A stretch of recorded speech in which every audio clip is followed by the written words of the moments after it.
Olá, nós estamos aí chegando até você com mais um Drop CCA e nós vamos falar sobre, aliás, é uma pergunta, né? Cristo está presente em seu lar? Um lar cristão se distingue dos outros lares porque ali a presença de Jesus é consciente em todos os membros da família. É no lar que os princípios e os valores essenciais de Deus são incutidos nas mentes e nos corações dos filhos, de todos, né, na família. Desde a mais tenra idade, a criança é formada pela ação intencional dos pais. Jesus Cristo deve ser o Senhor do marido e também da esposa, e os dois juntos transferem esse conhecimento aos seus filhos. A presença de Cristo no lar deve ser praticada, vivenciada e exemplificada. O nosso lar deve ser um luzeiro para todos os que se aproximam dele. Vamos olhar para o sacerdócio dos pais. Sacerdote é aquele que assume a responsabilidade de ligar Deus às pessoas, ou ligar as pessoas a Deus. O sacerdote tem acesso direto a Deus por meio da sua fé em Jesus Cristo. O sacerdote, ele intercede junto a Deus a favor de outras pessoas. O sacerdote comunica também a vontade de Deus para as pessoas. E o sacerdote, então, representa Deus diante das pessoas no que tange a certas qualidades morais e espirituais do seu caráter. O sacerdote, ele é chamado, capacitado e autorizado a representar Deus aqui na terra. Os pais, pai e mãe, têm uma responsabilidade sacerdotal diante dos seus filhos. Deus colocou sobre eles a responsabilidade para formá-los e criá-los, para que possam fazer parte da família de Deus aqui na terra. Os pais devem interceder a Deus em favor dos seus filhos. Os pais, como sacerdotes, devem prover instrução sobre a palavra de Deus, né?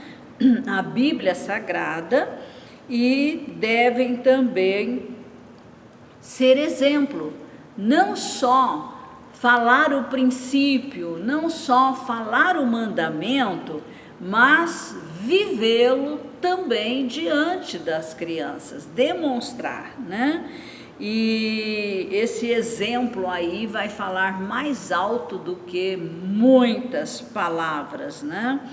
E uma coisa que o lar cristão deve também priorizar é o culto doméstico, né? Então, os pais são sacerdotes e eles promovem o culto doméstico no lar, né? Aquele momento devocional, aquele momento em que os pais se sentam ali com as crianças, né? E vão falar de Deus, quem é Deus, os valores essenciais do céu, as histórias bíblicas, né? Porque todas elas têm as suas lições espirituais. Então, a criança já cresce nesse ambiente, ela já vai se acostumando, né, com essa rotina dentro do lar muito saudável. E é claro que tudo isso, né, que os pais fazem é fundamentado na sua fé pessoal no Senhor Jesus Cristo. E em Efésios capítulo 6, versículo 4 diz: e vocês, pais, não provoquem os seus filhos a ira, mas tratem de criá-los na disciplina e na admoestação do Senhor. Então, não se trata de um mero ritual religioso, mas de uma prática que visa tornar viva a presença de Deus no lar. Tornar Jesus presente no lar é o alvo de cada elemento da família. Todos precisam cooperar, né? Não é assim o pai, não, fala para a mulher, você educa as crianças aí do seu jeito, você faz, eu não entro nesse assunto. Ou então a esposa para o pai, não, é você é o chefe do lar, é o cabeça, você que faz isso, eu não. Quer dizer, os dois precisam estar juntos, as crianças precisam ver essa unidade, né, entre o pai e a mãe, e elas têm uma percepção aí afinada, né, para perceber a sinceridade, né, o coração, se está naquilo ou não, se está no Senhor Jesus ou não. Por exemplo, Deus se revelou a Samuel quando ele ainda era bem pequeno. Então, as crianças, elas são sensíveis à voz de Deus, a perceber a presença de Deus. Davi chegou a escrever: desde o ventre de minha mãe, o Senhor é meu Deus. Desde o ventre, quando ainda era uma massa informe, Deus já estava com ele. Que visão, não é? Está lá no Salmo 22, versículo 10. Paulo diz a Timóteo que foram sua mãe e sua avó que lhe transmitiram a fé e o conhecimento de Deus desde sua infância, e que ele não deveria se esquecer jamais. As orações e o testemunho dos pais junto aos filhos, né, são usados por Deus para levar esses filhos à fé em Jesus Cristo. Os pais devem estar atentos para ensinar seus filhos a se relacionarem com Cristo. E é preciso fazer isso usando uma linguagem e a forma que eles possam entender, né? Descer ao nível deles. A meta para os pais é que todos os filhos cheguem a conhecer pessoalmente a Cristo como seu Salvador e Senhor pessoal. Um dia, Josué disse ao povo de Israel que eles deveriam escolher a quem eles iam adorar, aos deuses pagãos ou ao Deus de Israel, o Deus único e verdadeiro. E Josué deixou bem claro para o povo que ele e a sua família serviriam ao Deus de Israel, ao Deus único, ao Deus verdadeiro. Deus é Deus da família. Ele quer salvar toda a casa, toda a família. Inclusive há uma promessa, lá em Atos capítulo 16, versículo 31, que diz: creia no Senhor Jesus e você será salvo, você e toda a sua casa. Olha aí, né? É um chamado com uma promessa. Nós somos chamados a crer no Senhor Jesus, sermos salvos, e não só nós, mas toda a nossa família também. há dois indicadores claros da presença de Cristo na vida familiar que evidenciam seu senhorio sobre o lar e o desejo da família em agradá-lo em tudo.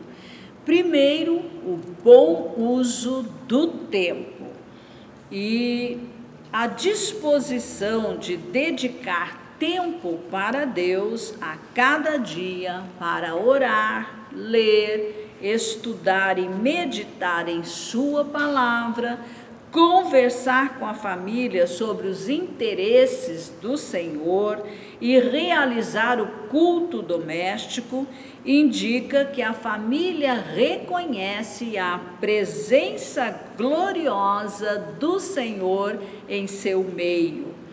E isso com muita alegria e compromisso. Isso se torna mais forte ainda quando inclui a plena integração da família na igreja local. Veja, é tão lindo, né? Os pais fazendo parte de uma igreja local, o corpo de Cristo, né? Aqui na terra, e traz os filhos junto. Eles acompanham os pais, eles estão junto com os pais, se sentam junto com os pais, né? Esse ato, né, de trazer, de formar né, essa conduta na criança, quando ela for adulta, ela não vai se esquecer disso, ok? Eu me lembro, né, quando criança, ainda pequena, nós caminhávamos por uma distância razoável para chegar ao templo, né, onde o culto ia acontecer. E aqueles bancos de madeira, e sentava meu pai, minha mãe e os 4 filhos. Família toda sentada, um ao lado do outro, cultuando ao Senhor. Mesmo que às vezes a gente desse uma cochilada, mas não há problema. O hábito, a conduta está sendo ali formada. E o segundo princípio aqui, o indicador, é o bom uso do dinheiro. O uso do dinheiro e de todos os bens materiais da família também mostra o quanto ela tem consciência de Deus como provedor e dono de tudo. A prática de dizimar e ofertar para o Senhor faz parte da cultura cristã bíblica. Ao fazer isso, o cristão deixa claro que ele é guiado pela cultura do céu e não do mundo. O cristão deve ter consciência de sua total dependência de Deus. Nós trabalhamos, ganhamos, temos a nossa renda, mas nós reconhecemos que se Deus não nos der saúde, inteligência, um corpo perfeito que possa trabalhar, nós não teríamos nada, não é verdade? Então, resumindo, tudo vem de Deus. Se eu acordo, o dom da vida se renovou. Se eu tenho saúde, é bênção divina. Se eu tenho emprego, é bênção do Senhor que abre portas. Percebe? Então, nós precisamos aprender a depender de Deus e não depender estritamente do dinheiro em si. Dinheiro se perde de um dia para o outro. Então, o uso, né, do dinheiro aí vai dizer o quanto o Senhor Jesus é Senhor nas nossas vidas. Ou nessa área nós colocamos Jesus fora do trono e nós nos sentamos no trono. E também nós aprendemos desde pequenos, né, a confiar em Deus para a nossa provisão. E até o trabalho e tudo que fazemos, nós damos graças a Deus por isso. E é bom também que toda a família experimente a satisfação de ser generosa com a obra de Deus na terra.